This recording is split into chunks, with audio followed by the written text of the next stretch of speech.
ओम नमो आदेश अलख निरंजन आदेश। श्री नवनाथ पारायण करण्याचे महत्त्व आणि लाभ।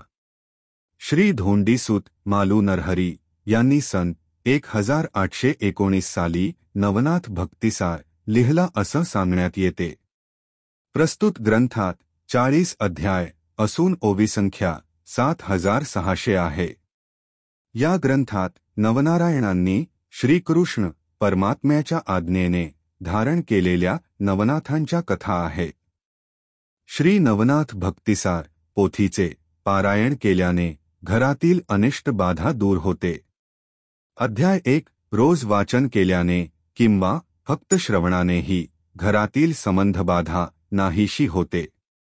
शास्त्रानुसार कोणत्याही प्रकारच्या पूजेपूर्वी किंवा सेवेपूर्वी संकल्प घेणे आवश्यक आहे। कोणतेही व्रत संकल्पाशिवाय पूर्ण होत नाही। पूजेपूर्वी संकल्प घेतल्यास त्या पूजेचे पूर्ण फळ प्राप्त होत नाही। संकल्प कसा करावा बाबत व्हिडिओ लिंक डिस्क्रिप्शन बॉक्स मध्ये उपलब्ध आहे। तुमच्या जीवनाचे ध्येय निश्चित करा, योग्य दृष्टिकोन शोधा आणि उपाय अंमलात आणा।